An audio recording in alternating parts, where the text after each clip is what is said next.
दोस्तों इस कहानी की शुरुआत होती है 8 घंटे पहले, जहाँ पर एक रियो नाम का आदमी एयरपोर्ट पर घूम रहा था। फिर वो रिसेप्शनिस्ट से पूछता है कि किस फ्लाइट में सबसे ज्यादा पैसेंजर्स हैं, लेकिन वो रिसेप्शनिस्ट उसे कुछ भी नहीं बताती।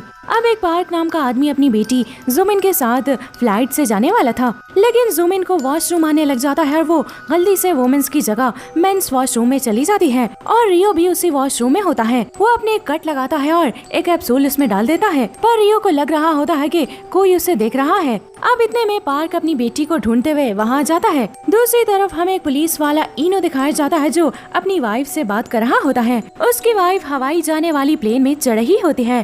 तभी इनो के पास उसके बच्चों की एक वीडियो आती है जिसमें उनके पड़ोसी प्लेन को हाईजैक करने की कोशिश करने वाले थे। उसके बाद इनो फौरन अपने बच्चों के पास आता है और फिर एक पुलिस वाले के साथ उस घर में तलाशी लेने के लिए जाता है। वहाँ पर उन्हें प्लास्टिक में लिपटी हुई एक लाश मिलती है। फिर हम रियो को देखते हैं जो पार्क और उसकी बेटी से पूछ रहा होता है कि वो लोग कहाँ जा रहे हैं, जिससे पार्क गुस्से में आ जाता है। लेकिन रियो को पता चल जाता है कि वो लोग हवाई जा रहे हैं, इसलिए रियो भी हवाई की एक टिकट ले लेता है। अब चेकिंग के वक्त उसके बैग से एक डिवाइस निकलती है, लेकिन रियो कहता है कि उसे अस्थमा है और ये कोई डिवाइस नहीं है बल्कि इनहेलर है, और फिर वो ये कहकर प्लेन में चला जाता है। फिर जब प्लेन टेक ऑफ करता है तो रियो वॉशरूम में जाकर अपने कट से वही कैप्सूल बाहर निकालता है। उसके बाद वो उस कैप्सूल को उस डिवाइस में डाल देता है जिसे वो इनहेलर बता रहा था। फिर वो अपना मुंह धोकर अपने पूरे जिस्म पर कोई चीज छिड़क देता है। दूसरी तरफ इनो को पता चलता है कि उस आदमी की मौत किसी पॉइजन की वजह से हुई थी। वहाँ मिली एक टेप से पता चलता है कि एक एक्सपेरिमेंट में चूहों पर कोई चीज छिड़की जा रही है, लेकिन उसके कुछ ही देर बाद चूहों के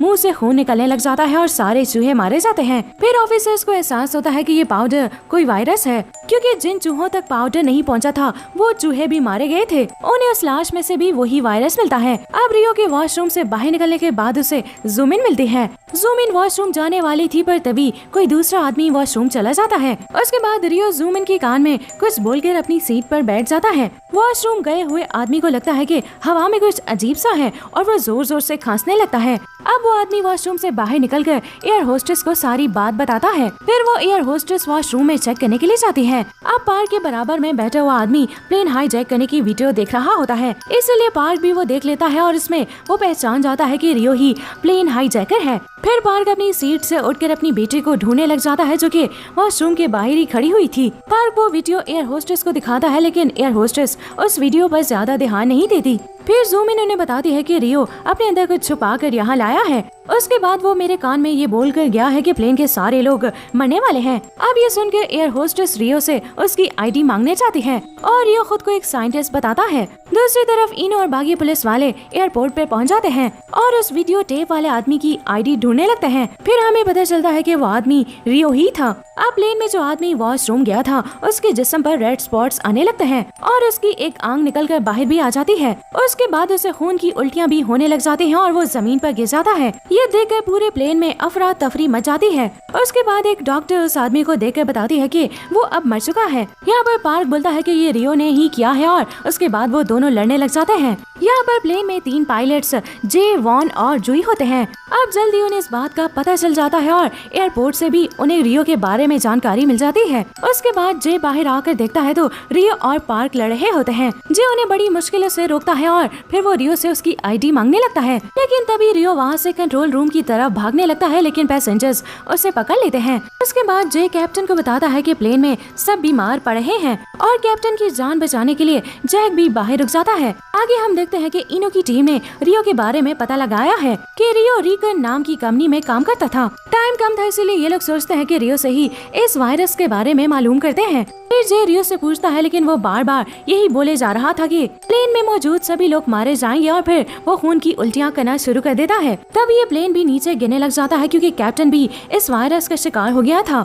और मर गया था। अब ये प्लेन क्रैश होने वाला था, इसलिए जे कंट्रोल रूम में जाकर प्लेन को कंट्रोल करने की कोशिश करता है। तभी वहाँ पर पार्क भी आकर कंट्रोलर से प्लेन को क्रैश होने से बचा लेता है। अब अचानक से जय की हालत भी खराब होने लगती है, इसलिए जूही प्लेन संभालता है। लेकिन तभी प्लेन का एक आदमी प्लेन में हो रहे सारे वाक़े की वीडियो बनाकर एक न्यूज चैनल को भेज देता है। अब दोस्तों प्लेन में लोग एक एक करके मर रहे थे, इसलिए वहाँ के स्टाफ ने वायरस इन्फेक्टेड लोगों को और सही लोगों को अलग अलग करना शुरू कर दिया था। पार्क को भी कुछ नहीं हुआ था, इसलिए वो अपनी बेटी को उठाकर सही लोगों में जाने लगता जाता है। इसी तरह बहुत घंटे गुजर जाते हैं और ये प्लेन यूएसए पहुंचने वाला था, पर अचानक जूही को यूएसए से मैसेज आता है कि उन्हें यहाँ लैंडिंग की परमिशन नहीं मिल सकती। अब मजबूरन जूही प्लेन को कोरिया की तरफ ले जाता है। उधर इनो के पास रिकन कंपनी से किसी की कॉल आती है कि वायरस की न्यूज फैलते ही एक एम्प्लॉय कंपनी से भाग गया है। उसके बाद इनो और ऑफिसर्स उसका पीछा करते हैं और उसे पकड़ लेते हैं, लेकिन वो इंसान भागने की बजाय उसकी हेल्प करता है। उसका नाम सू होता है और वो बताता है कि रियो ने ही उसको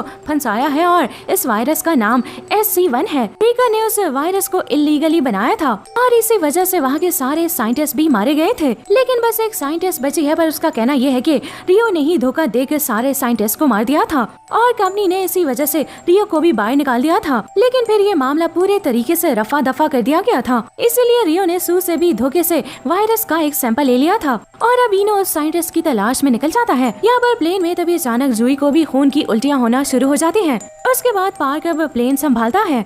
अब कुछ घंटों के बाद इनो साइंटिस्ट से मिलता है और वो उस वायरस को पहचान लेती है। फिर गवर्नमेंट को खबर मिलती है कि रिकन के पास इसकी वैक्सीनेशन भी है, इसलिए गवर्नमेंट कंपनी पर वैक्सीन देने के लिए प्रेशर डालती है। फिर कंपनी को फ्री में सब लोगों को वैक्सीन देनी पड़ती है। यहाँ पर प्लेन में जूही की हालत बिगड़ रही थी, इसलिए उन्होंने जापान में ही लैंडिंग करने का फैसला लिया। लेकिन तभी जापानीज के फाइटर्स उस प्लेन को उड़ाने की कोशिश करते हैं, लेकिन जूही प्लेन को बचा लेता है और बेहोश हो जाता है। यहाँ पर जापानीज पीएम का मानना था कि वैक्सीन काम नहीं करेगी, इसलिए उन्होंने प्लेन को जापान में लैंड होने से मना कर दिया था। इनके लोगों की जान बचाने के लिए इनो खुद पर वैक्सीन एक्सपेरिमेंट करवाने को बोलता है, इसलिए वो खुद पर जबरदस्ती वायरस लगवाता है और वो दर्द के मारे चिल्लाता है, लेकिन वो वैक्सीन काम नहीं करती। अब पूरे कोरिया में औदम मचना शुरू हो जाती है, इसलिए गवर्नमेंट को प्लेन में कोरिया में लैंड करवाने के लिए मना करना पड़ता है। अब जब ये न्यूज प्लेन के लोग सुनते हैं तो वो खुद को कुर्बान करने के लिए तैयार हो जाते हैं। उसके बाद पार्क कंट्रोल टावर में मैसेज करता है कि वो लोग अब लैंडिंग नहीं करेंगे और फिर वो सारे कनेक्शंस को काट देता है। फिर सभी लोग अपने घर वालों को कॉल करके